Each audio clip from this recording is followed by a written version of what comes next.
Round 2 with Scott from the Boondocks. Howdy. Bro, you're back. Happy New Year, bro. Happy New Year. Yeah, 2024. I got a little sneak peek, guys, at the Boondocks little EP that's coming out February 2nd. February 2nd. And we're doing a release show on the 9th of February. 9th Feb. At Big Fan.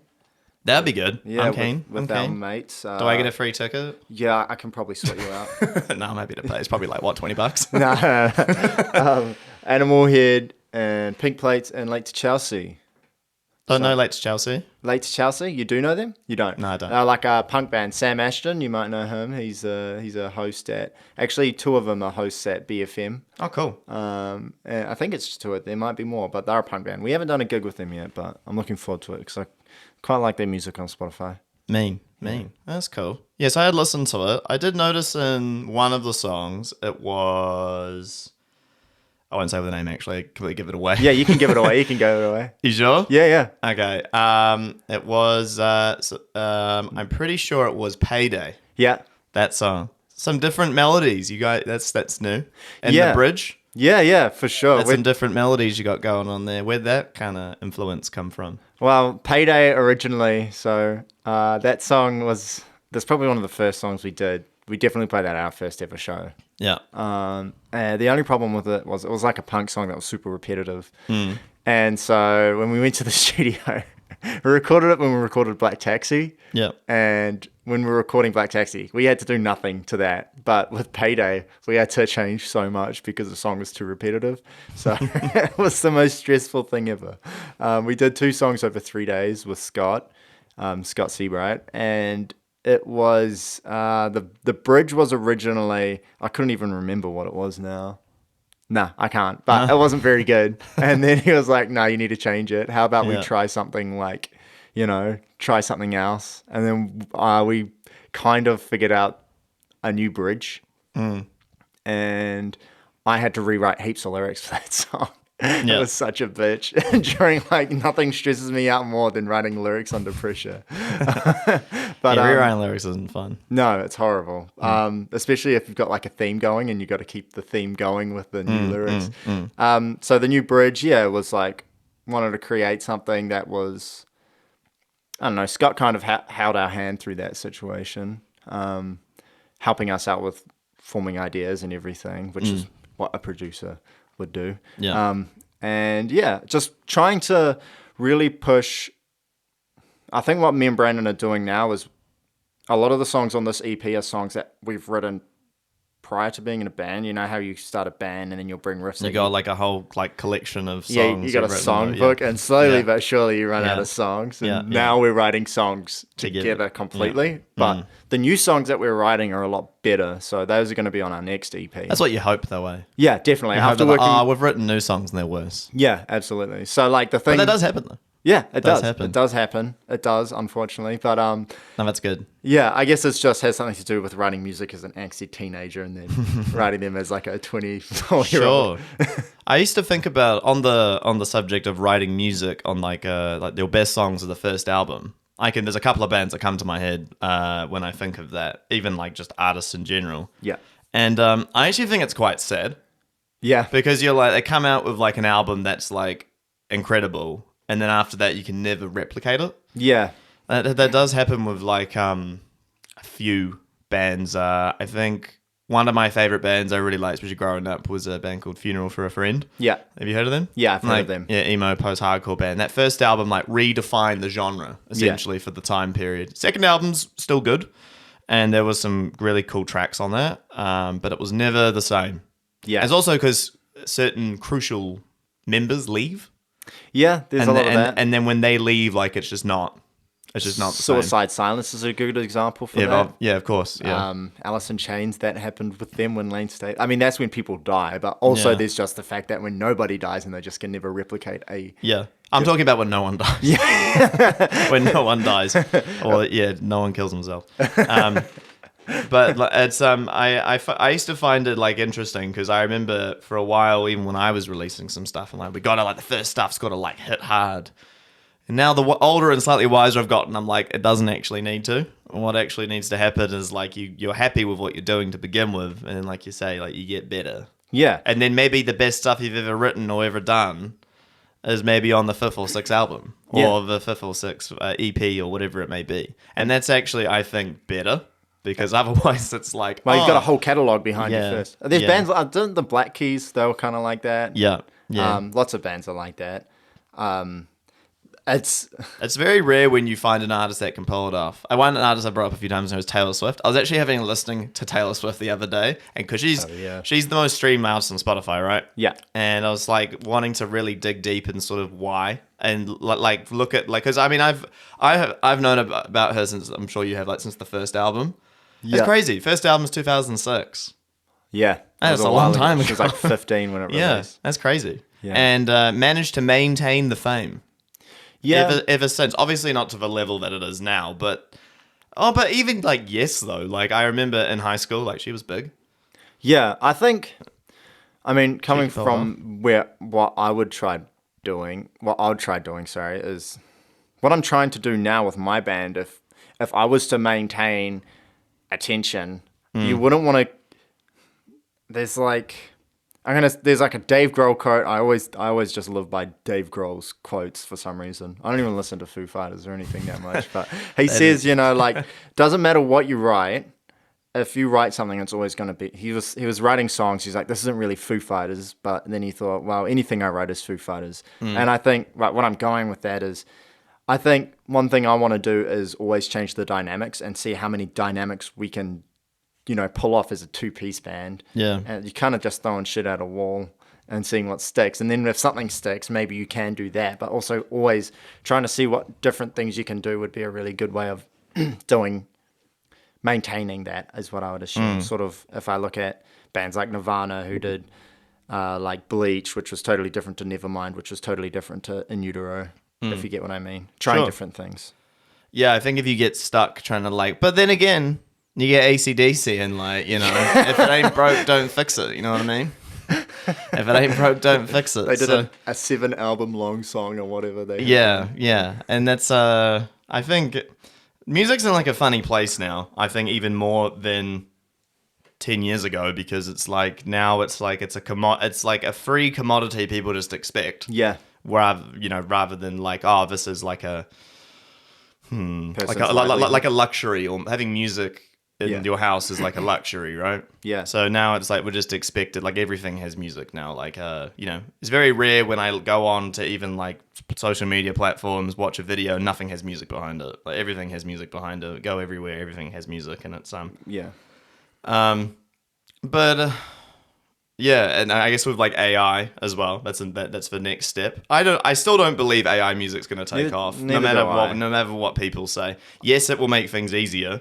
Like as an example, which I would like because I use Easy Drummer and shit. Do you ever use Easy Drummer and shit? Oh, it's great. Just get rid of your drummer, bro.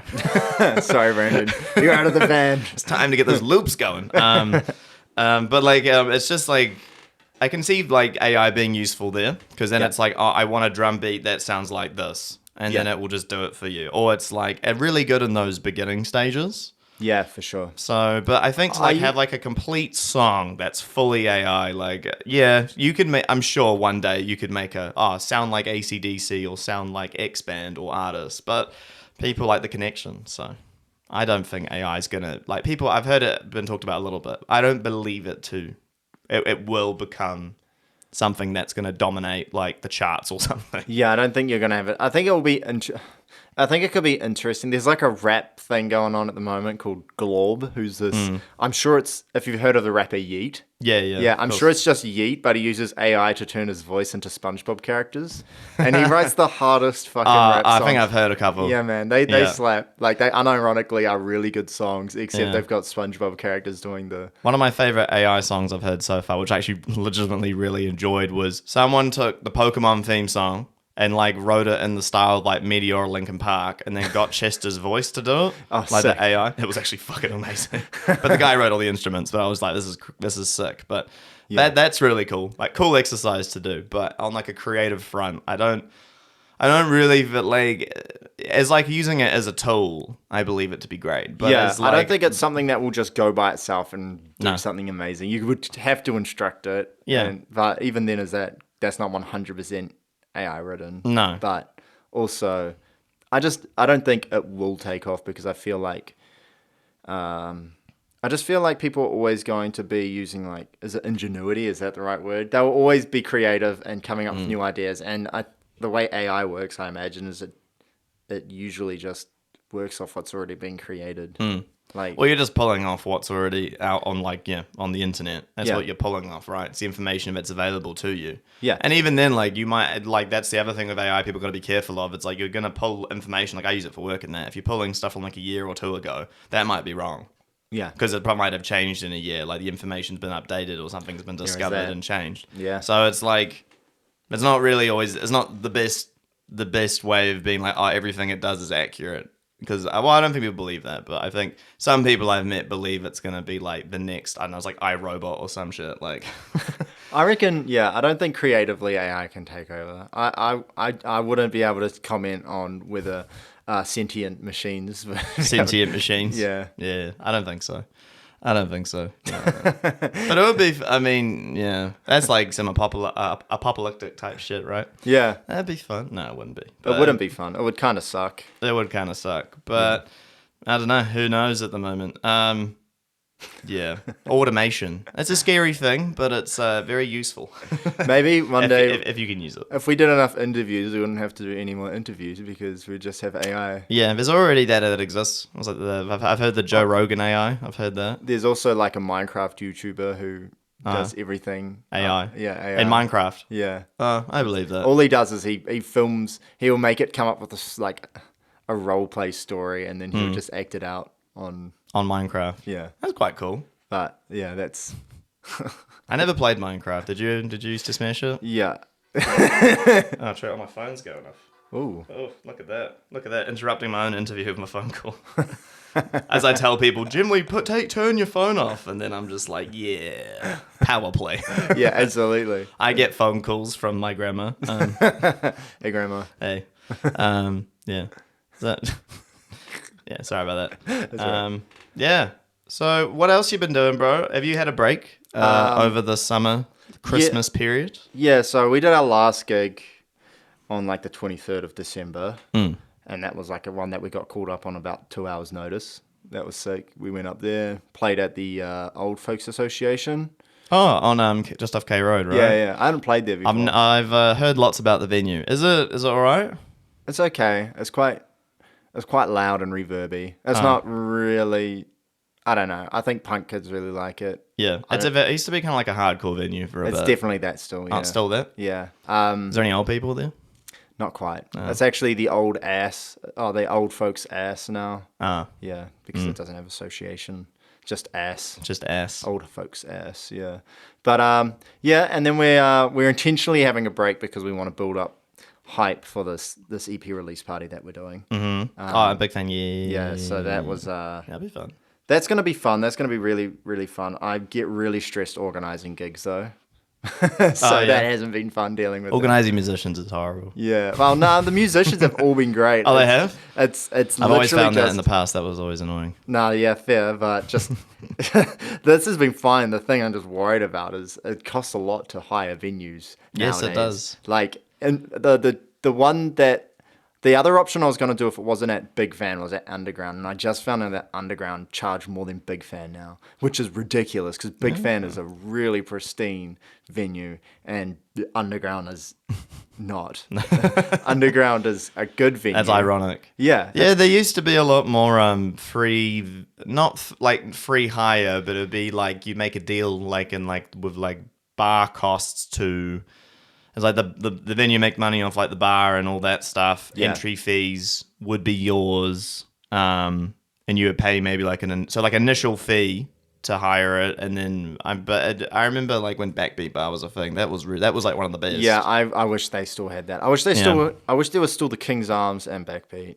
Yeah, there's probably heaps of other venues. I only played one gig in the King's Arms, and it was on the floor not even in the stage area. It was in the other room. I watched, hell yeah, I watched Silent Torture play at King's Arms just before it closed down, which is like an Auckland death metal band. Yeah, I know them. Yep. Yeah, they're cool. I watched them. I think I watched them open for Ulcerate. I heard the name. Yeah, that's actually like a pretty big Kiwi band.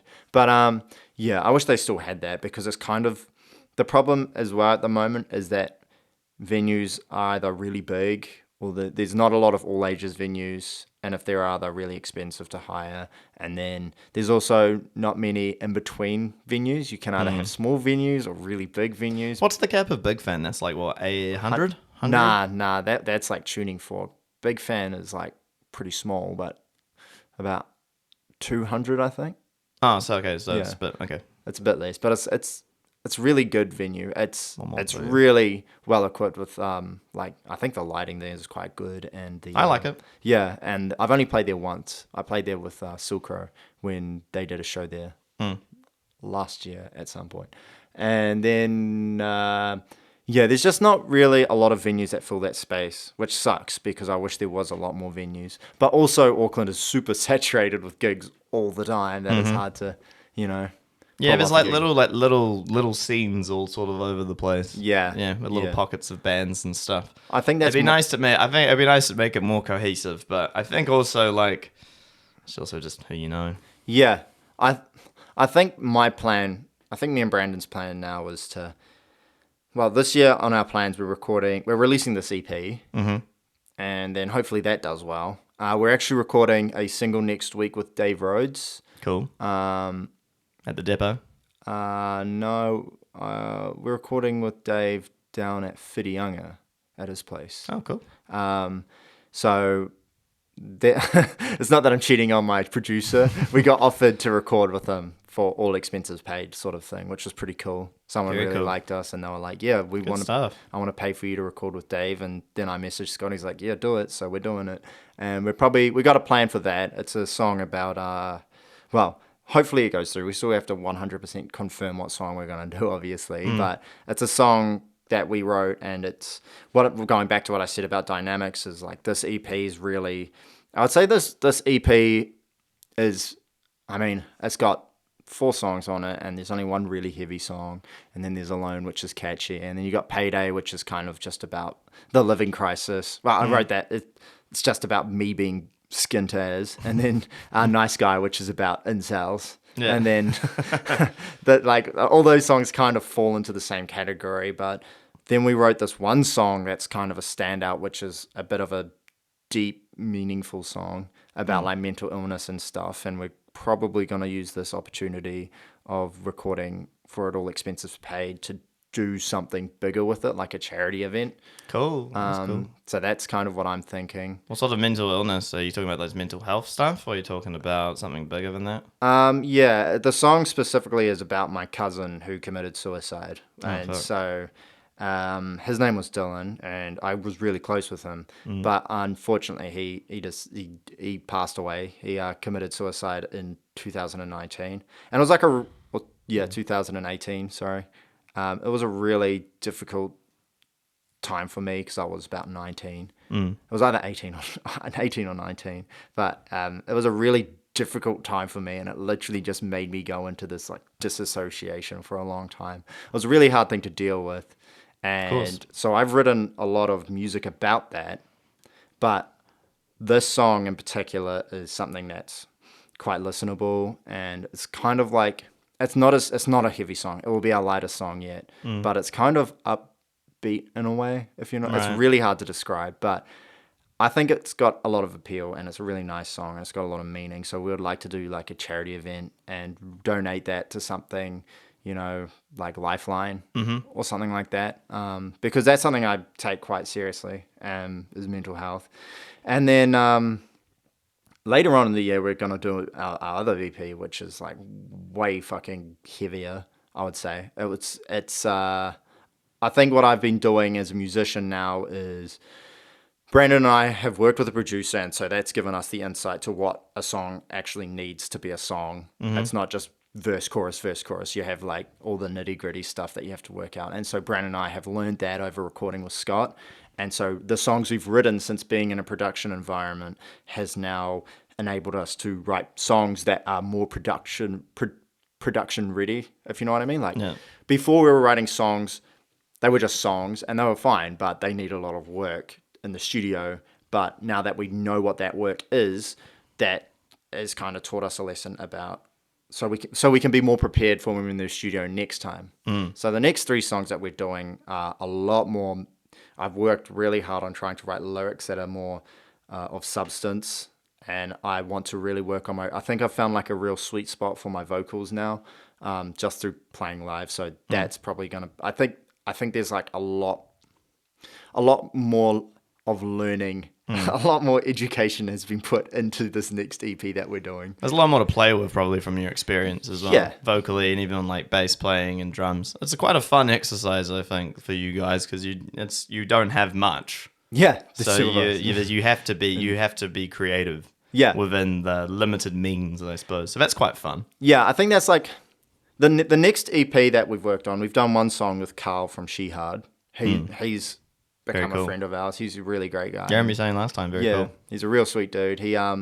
So he's helped us write one song, and he's kind of been guiding us along the way and giving me lots of mentoring. And so that's also gonna be applied to. So I think there's a lot more going forward into what we do this year. I think this year is going to be a pretty big year for us. I would like to think. Yeah, you guys are still very new. I mean, when did you start? 2022? Yeah, mid 2022. Yeah, it's still quite a new band. You guys have like really done very well. Thank you. It's I'm very impressed. Like I think just like from like getting onto like you guys definitely do fit the bill for the rock since the last time. But you guys, I think all the gigging. It's interesting that like I think. Because I remember I did that. One of band we gigged heaps. Yeah. And like it didn't. I mean, it was good and it wasn't good at the same time. It was good, yes, because we're playing a lot, but it was like not just in terms of traction, but in terms of like you're playing all the time, where it's like you're playing all the time. Yeah. Yeah. And then it's like, people don't really. They're like, but they're playing anyway, so we've already seen them like. Yeah, I think that's a few times at gigs or around the scene. It's like people.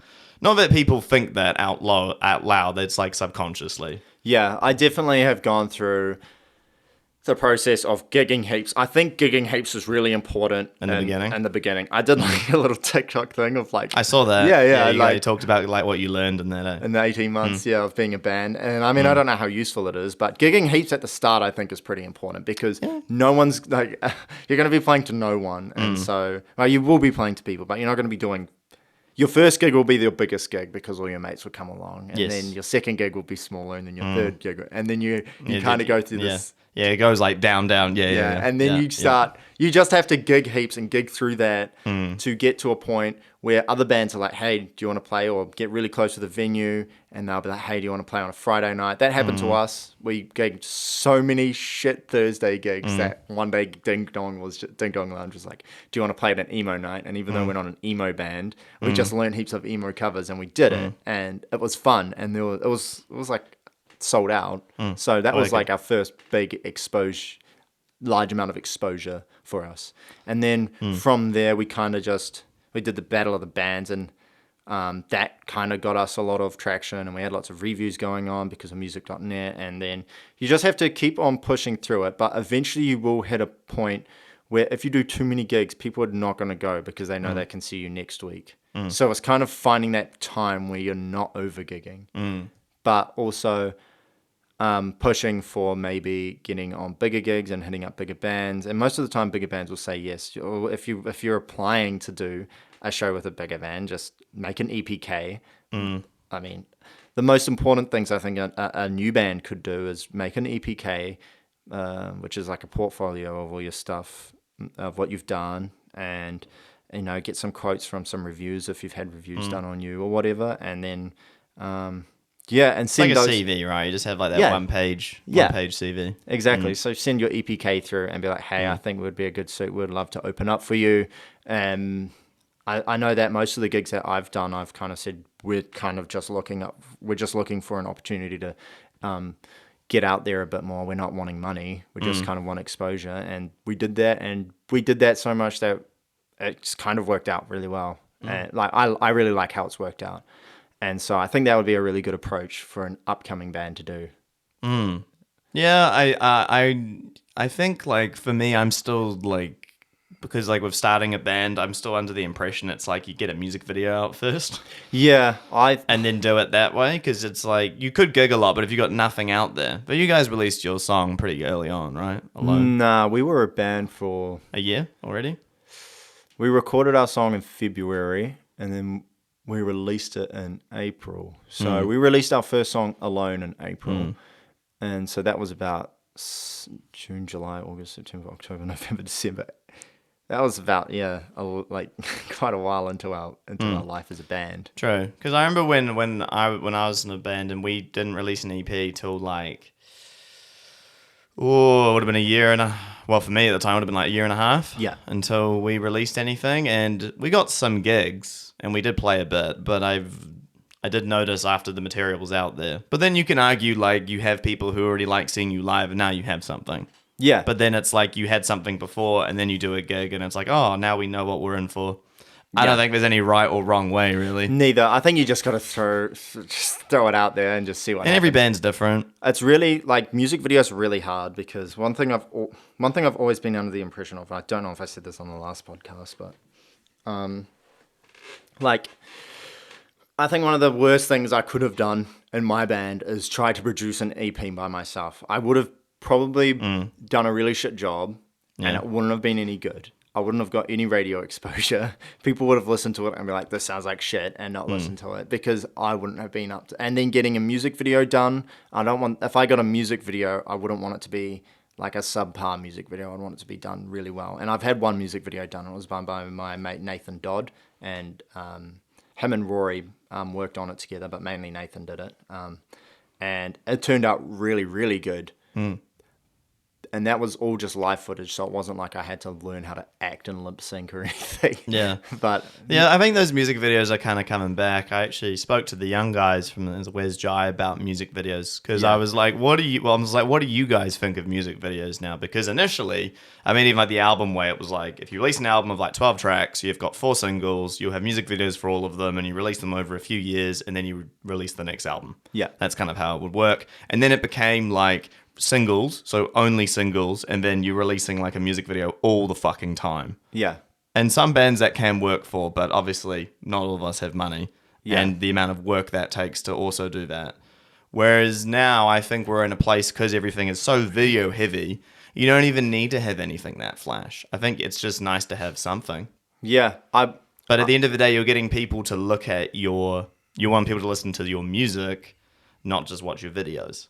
Yeah. That's the other thing I've learned, because I learned that in my last project I was doing as well. I was like, releasing these videos are really cool, and I was really stoked about them, but it became only about the video. Yeah. It's like not about the music. It's like, but the music is the part I want people to listen to and check out. Not the video is like a promo. Yeah. That's the promo part. I would like to do more music videos. It's just, basically it's just broken down to now that I think the most important thing I can do is just keep on writing music, and just, I think it's more fundamental to have more music out there. Not too much music out there, but just working on music. And because we're fully independent and we're 2-piece, so everything gets split in half. So recording music can get expensive.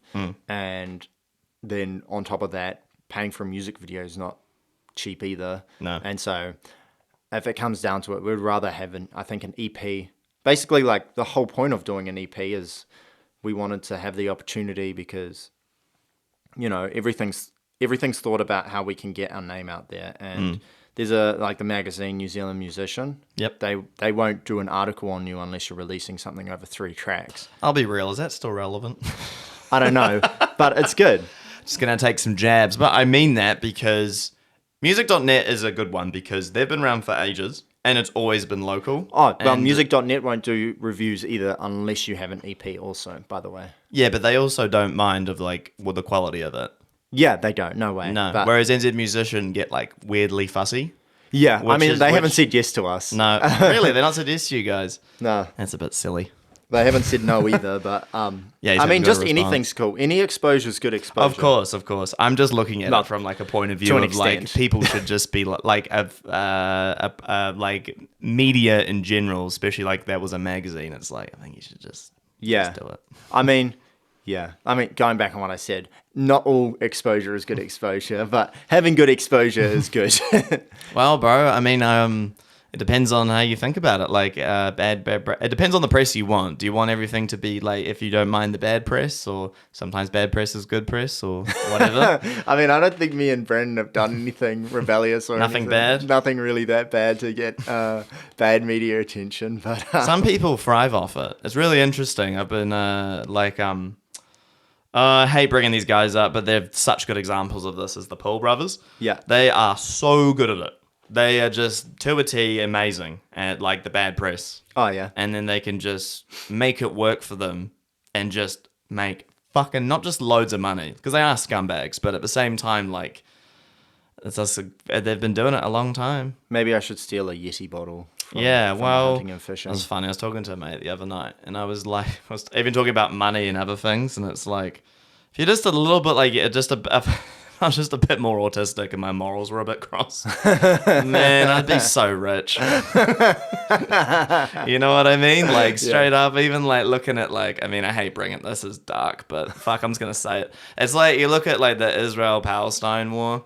Oh. And you look at the amount of money that these military companies are making right now. Oh, yeah. And you're like, if I just didn't care enough. And invested in I just did some investments and just get a bit of money back. Well, that's how a lot of people make money. You know, I know. A lot of people make money that way. But that's like, in a dark way, like back to the good press, bad press thing. Like, it can work, but then you do have that will be with you forever. Yeah. Like, as an example, like, I guess, talking about the Paul brothers, which I don't like talking about, but I'm doing it, is with like that whole suicide forest thing, if you remember what that was. Yeah. Yeah. Like, that's an example of like, all right, that's one of the worst things you can possibly do is laugh at a dead body. Yeah. I mean, someone who committed, like, that's fucked and that's wrong. However, the guy has probably become more famous and made even more money because of it.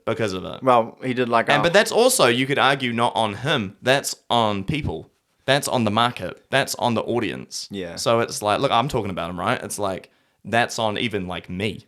Yeah, well, you brought him up. Exactly. So you're giving him exposure. Exactly. Yeah. And that's just it. But that's how he wins, and that's how people like that do well, which is like, it's sucky, but then again, it comes also to like bands, or it could be a lot of things. Like, people, like, maybe their music isn't good, but fuck me, is that brand like interesting, or that brand is controversial? Yeah. And that will get people want entertainment. I mean, you are an entertainer at the end of the day. Nothing's more entertaining than drama. Yeah. Yeah. I mean, maybe I should do. Maybe I should get into more dramas. Maybe you should. Yeah. Call out some bands, call out some venues. I mean, I've done a little bit of that, but I also don't really care. But I do it with reasons, though. I don't just be like, oh, I want to start a beef because I'm a bit low on my money right now. Maybe I should start a charity. Someone suggested to me I should start a charity boxing event. You could. Yeah. You could start a charity boxing event. I think. Well, I mean, one of the best scams of all time, I mean, we're going to get into it, but is Scientology. I mean, it's amazing. I've heard of Scientology. What's his name? L.J. Hubbard. Yeah. The reason he started it was because he was poor. Yeah. That's literally the main reason, and he made his texts that he had like these comic books, essentially. He made them religious texts. Yeah. They're just comics. Yeah. They're based off... But then you can say, like, oh, well, can't believe that happens. Motherfucker has got like a not $billion, but it'd probably be almost $1 billion. It probably these is days. $1 billion. Just in assets. Like, so who's the idiot, really? Yeah. Scientology is going to come after you, bro. They're going to bug your house. They've already tried to come after me once when I used to live in Grafton. Really? Because they've got the big church. No way. Yeah, they got the big... not come after me. They were just everywhere. They'd be on the roads and like handing out pamphlets, and like they try and pull you in as much as they can. Do a personality test, right? All that and then shit. Convince you got depression and they can fix it. That's like what I've heard. And then they record everything you say and then use it as blackmail. It's great. Yeah, hell yeah, that's fantastic. That's the thing, man. Just a bit more morally loose. You can do a lot of good. You can make a lot of money from a lot of money just being a bit morally loose. Being a terrible person. Yeah, it's fucked up. But unfortunately, that's the world we live in. Yeah, it is the world we live in. But I don't think I'm going to do anything terrible anytime soon. Nah, I think you're doing well, man. I think you guys are doing great. I mean, I thought you did something to get on the rock or something. No, I'm kidding. Yeah, I had to suck if not. Nah, The Rock's been real fun. They've been really good to us. That's probably our biggest goal is to get on like the Rock 2000 live show. Hell yeah. Or the That's cool. Homegrown. And I'm convinced that we can do it. I think you guys can get on Homegrown. I think we could I give it like another year. I think 2025 we could do it. Yep. If we keep... I'll vote for you guys to be on Homegrown. Just make sure you send me the link. Because sometimes I get forgetful. I don't know if that works, but... Yeah, Or like vote for when you get like the voting page. Oh, yeah. Because I think they have like a voting thing, right? They do for Homegrown, for like the local bands? Probably. I think they do. I would like to do a lot more of those sort of shows. I think... I did like a look... This is going to sound so... This is going to be the most boring podcast episode. I went through all my statistics. That's why I have to spice it up with cults. Yeah. No, that's fine. Go on. I went through my statistics of our band starting from the start of the year, and I couldn't believe how much we've grown in followers since the start of the year. Awesome. And I think another thing is that it's organic and like we had a following before we even released music, but it wasn't much at all. And when you can actually see how much the growth since we've been releasing music, and I think once we release the EP, we'll see the similar sort of growth continue. And if it keeps going the way it's going, it should be great because I feel like we've released 2 songs off the EP, and then we're going to release 2 more, and I think those other 2 songs are different and good enough to also become songs that people actually just like and they're not regarded as B-sides, because I don't see them as B-sides. I think Nice Guy is probably my favorite song of the EP. I don't know if that's like a recency bias, but... They're all singles to me. I listened to all of them. They all sound like singles to me. Thank you. Yeah, Payday was the one I was the most iffy about just because of how traumatic the recording process was. Traumatic. It was traumatic, but it turned out good. He did 2 mixes of it. He mixed it the first time, and then I was like, oh yeah. And I was still, and then he mixed it a second. Scotty mixed it the second time, and it sounded like it's the one you heard. And the second mix I was like really stoked with. And so he's just to make it sound more cohesive as an EP, kind of make it all sound the same. But going forward from this EP, I think we're gonna try some new things, and I personally think the new songs probably will appeal more to the Rock even more still because of how they've been written. They're more riff based, and they're not heavy as in like a chuggy sort of heavy way, but they've got influences from a lot of heavier music, and I think in the next one we want to use even just things like heavier bass tones and heavier guitar tones, and my vocals are going to be like I said, I found that sweep work. I heard a bit of the screaming in it. Yeah. So I think it's cool.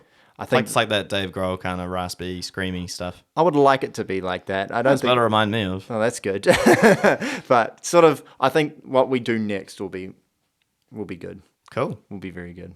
I'm hyping up an EP. That's We're recording it in June. What we'll do next will be great. What we do next, watch this space. And then after that, it's going to be great as well. It's going to keep going great. I don't even want to think about what's happening next. I've thought about doing... This is our best material yet. I kind of want to do like an acoustic guitar with a slide and an octave pedal. I think that'll be really Why don't you get an acoustic bass man and do that? And slide? Yeah. I want to learn how to do slide. There's a band called The Ideas that uses slide, and I'm like, that is... viciously cool. It's a pretty good idea. That is a pretty good idea by the band The Ideas. They are a 2-piece band and they use slide on their guitar, and I don't want to use it all the time. I think that's like a big part of their sound is they've got this like real fucking like vicious. They've got no bass, so it's just like fucking wall of noise. Sort of. It's really good. They're really good. All mid.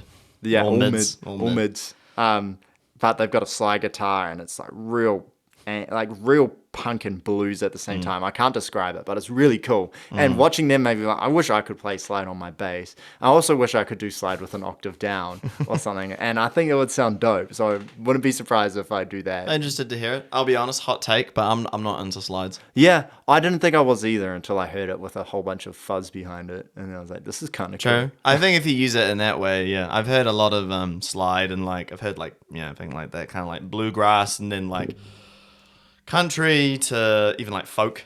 Yeah. It just doesn't I guess in my head it just sounds like that. But if you can make it creative, that's cool. Yeah. I think if you can integrate it in a cool way, I think that's great. I mean, definitely go outside the the realms of your little box, I suppose, if you can, of like, even like get an acoustic bass and put fuzz on and get a slide. Fuck Yeah. it. Who knows? I wanna- You might not get a song, but you might get a cool like effect or a sound you can use. Yeah. Which is better than nothing. Then nothing. Yeah. I think what I would do is put flat wounds on my bass. I'd have to For like string type. so they don't get that noise. Yeah. I'd have to do that. Like wound strings just make that disgusting. Are you gonna get a 6-string bass or a 5-string?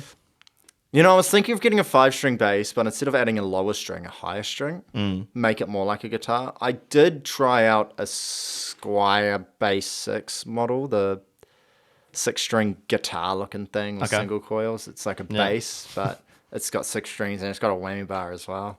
It's a crazy thing, but it's not quite beefy enough in the low end, so that probably wouldn't work out for me. But if I got a big fat 5-string and chucked a higher string on it, and just have an E, A, D, G, B, that should be good. I should think. That's quite cool. I don't think many people do that. Maybe they don't. It would be cool to just. I mean, if you do, people get a 6-string bass, and that's when you have the, that's when you have. Oh, I think you have a low strings, obviously the B, and then the high string is. I'm assuming it's B as well. Yeah, I think it's a. I remember in one of my bands I was in, he had a 6-string bass, and he used. I can't remember what the high string was. I don't remember. I think it was B. Yeah, I think it was B, but it sounded mean. That was a weird sound. That was like a 6-string fretless bass. It definitely has a very interesting sound. Yeah, that's cool. I've tried using things like an EBow on my bass, and it didn't really work that well. And trying to come up with different effects, but also I just want to be that practical for us as like a live band to have an EBow because it's so. Well, once you do an effect or once you do something, then you got to keep doing that. Yeah, yeah, exactly. Who was I talking to about that? I think that was actually James from Huss Hunter talking about like once you do an effect or something, especially as like a vocalist. Yeah. Like you are the main player, right? So if you do something, then it's like, well, people might want to hear that live, or it's not going to be quite the same.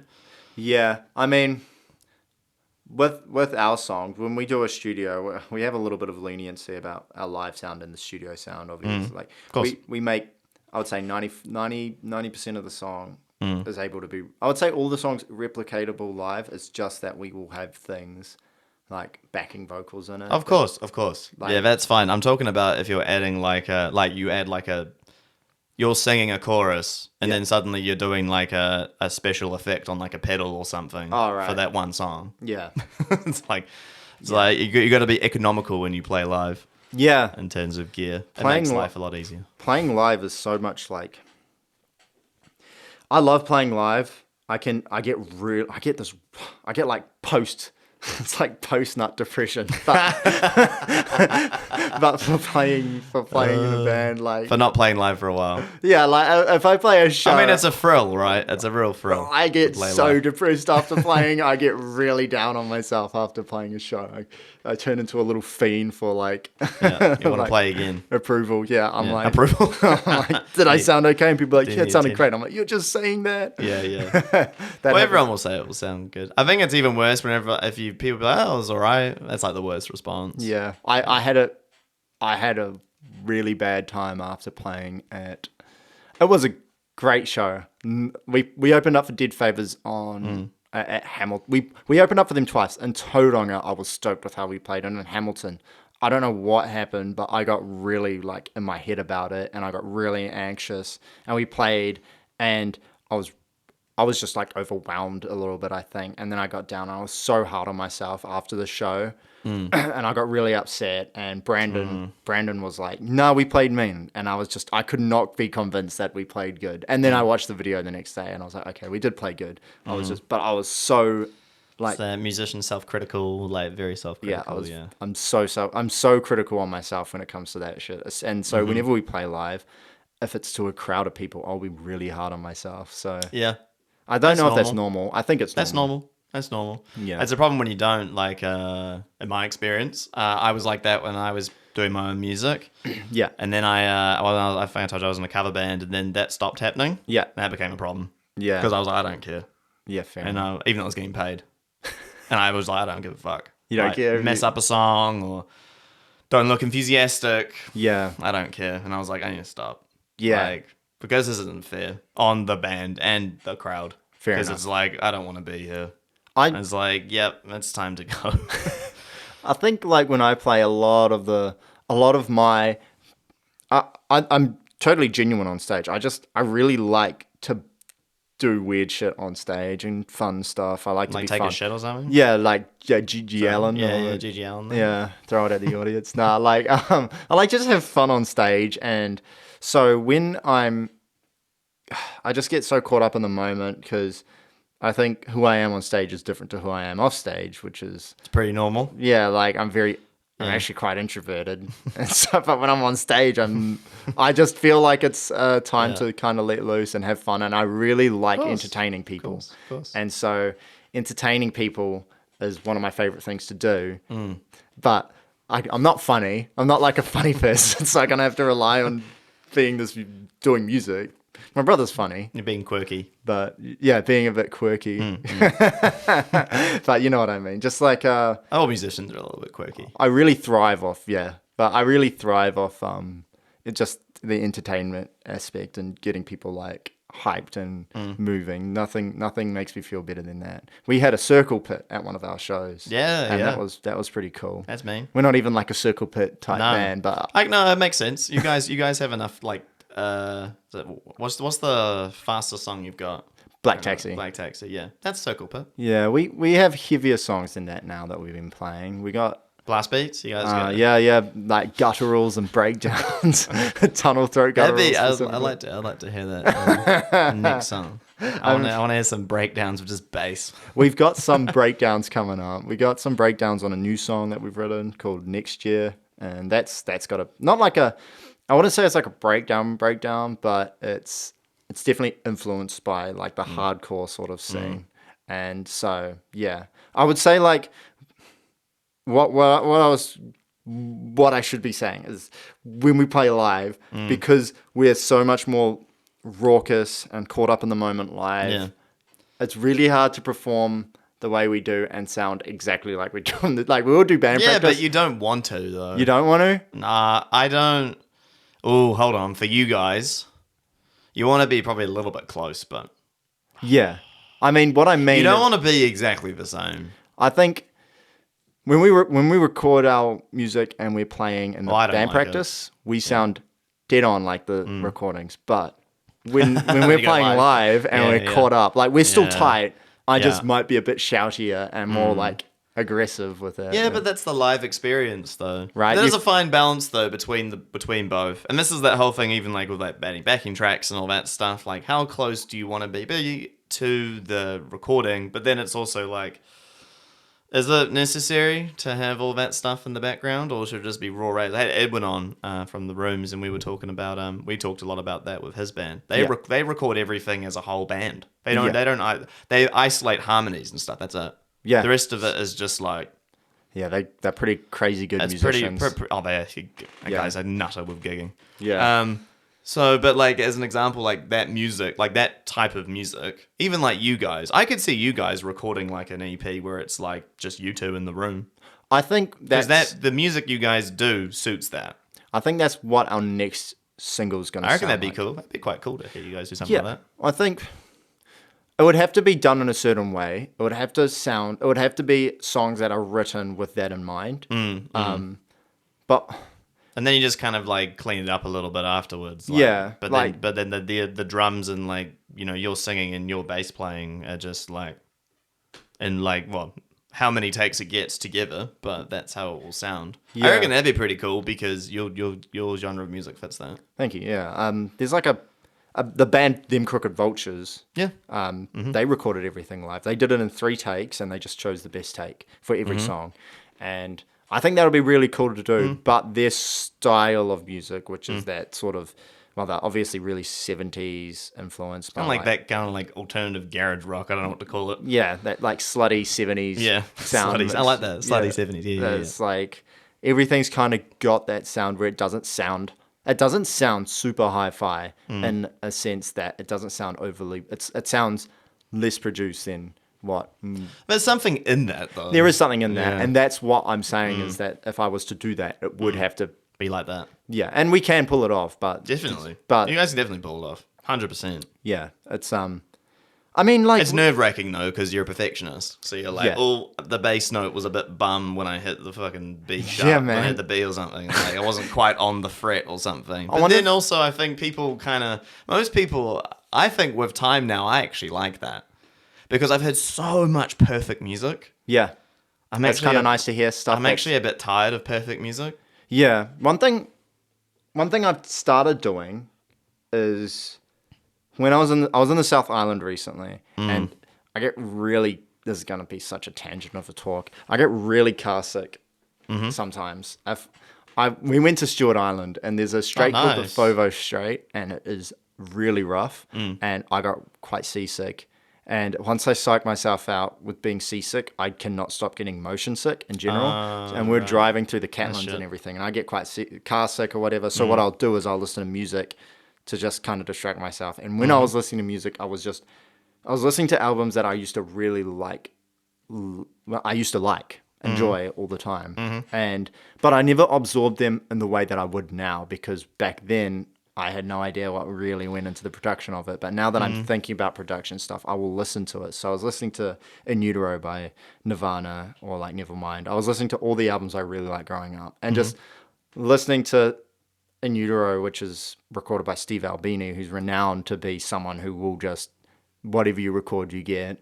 And I was listening to that, and obviously they do layers with him, but like there's like the live recordings, and then they do they do dubbing. But just listening to that, and there are mistakes in that album, and yeah, I always thought that. But like listening to it, and you're thinking about panning, like let's listen to something that's in the far right of my ear and stuff like that. And it is really, there is something to be said about music where there is mistakes, and it's kind of weird to be like, what the fuck is that in my ear? That I can hear. Like, I never noticed that before. And it's got, I think what it is not necessarily just, I think it's mistakes, but also not necessarily mistakes. It's just substance as well. Like, even as much as there's two layers of vocals, but one of the vocals doesn't end at the same time as the other vocal. And it's like, is that intentional, or is that actually quite smart? And people just didn't think about it. Yeah, they didn't. It's either one or the other, right? It's Like, like, was it intentional? Was it not intentional? Was it like a creative decision? If it was a creative decision, it was genius. But if it was an accident, it's like, but there's something cool in that. Yeah. Well, there's what's that guitar solo by Kirk Hammett? He did it on a Metallica album. Is it Master of Puppets or one of those solos? One of those, and he did like a bend. And it was like something. unnaturally It was high. Unnaturally high, like, and he can never do it again. Yeah, Master of Puppets. It was an accident. Is that one? Yeah, I think what happened is I think I watched a video on someone talking about it, and they reckon he bended the string, and it went under the neck. Under the neck, yeah. And it kind of created it to go up such a pitch. But it sounds sick. Well, there you go. But But that's unintentional as fuck. But it sounds mean. Yeah, I'm gonna go back to Nirvana again, but the like Man Who Sold the World solo, he fucks that up heaps, and it sounds sick. But heaps of people, I never knew that there was a mistake there. That's something that I think I talk about this a lot. I need to stop talking about it. But it's something like the change at the moment. Even like when I listen to like Olivia Rodrigo, who's pop as fuck like these days. I listen to that and like, this isn't that clean, which is good. I mean, it's clean-ish, but not as clean as like, it's I not don't know, what's it? overproduced. Yeah, it's not, which is refreshing. Yeah, for sure. Because it's been a while since I've heard a pop artist who's like not completely cleaned up. Yeah, I mean, like, so many artists record. It will be hard for me because we've got I think our production at the moment is really clean. It's great. And it's a very clean production. I would hate, I love how our production sounds. But I would also hate to be in a situation where, say Scott went over to Europe to work for a while or something, and I had to work with him, and just, I can't exactly describe where I'm going with this. It's like if I had to use another producer. And like paying them and then not being happy with the results when I know that I like the results that I get with Scott.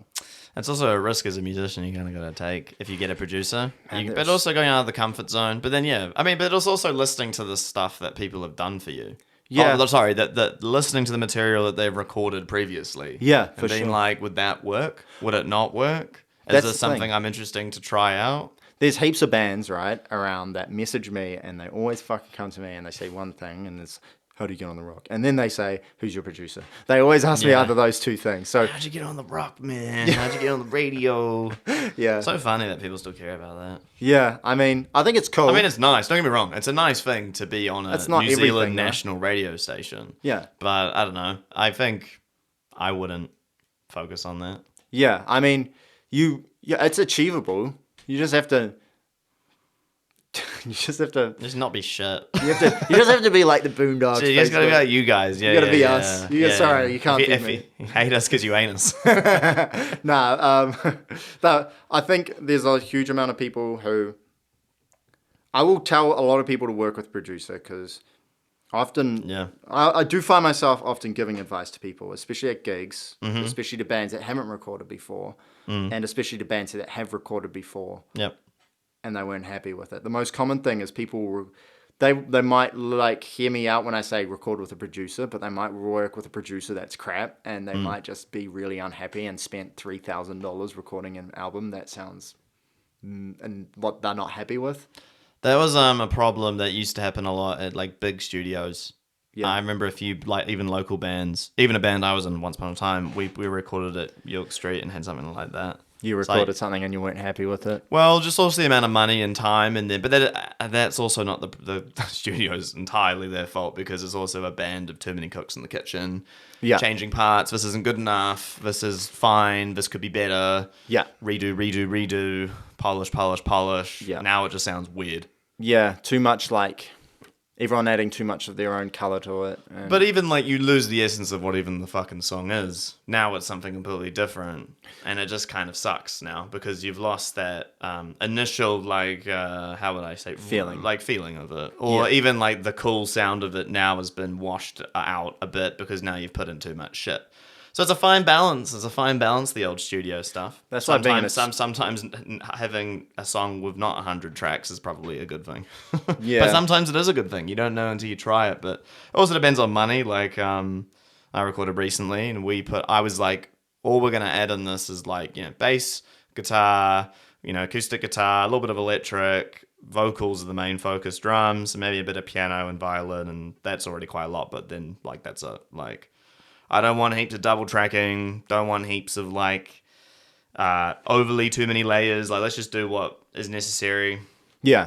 And then that's it. Like, rather than being like, oh, let's add in, like let's experiment heaps. It's like, yeah. It's like, oh, we could be here forever. Yeah. Recording. I'm all about time efficiency in a studio. Yeah. And also just having it all down before you go in. I think that's one thing that I learned is, that's what I was saying before, is now that we're more production, because there will always be shit. You can be so prepared to go in the studio, but there will always be something that needs to be worked on in the studio. There's always something to be worked on. All you can do is just work, try get on to what needs fixing before you're even in that environment as much as you can. So there is as little as possible stuff to work on, or you have enough time to do things, work on things that you know what I mean? And share ideas and all that. Yeah, definitely, bro. All right, man. I think I normally would do a quick fire, but I know we've already done it, so I don't really have anything else. Before we head off, do you want to just give a shout out to your gig again, or your EP, or you kind of said everything you needed to, but unless you want to say anything else? Yeah, I'll reiterate. If you don't come to actually, maybe we should do a thing where like the most liked comment on this post is what I do at the gig. Yeah, engagement. We need engagement. Yeah, we need engagement. So we're doing a show. Sorry, keep going. Okay.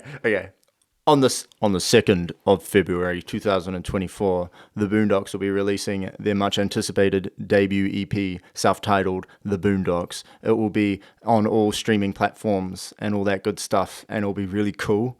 It's got Payday, which is about the living crisis, and Nice Guy, which is about incels, and we're doing a release party for that at Big Fan on the 9th of February 2024.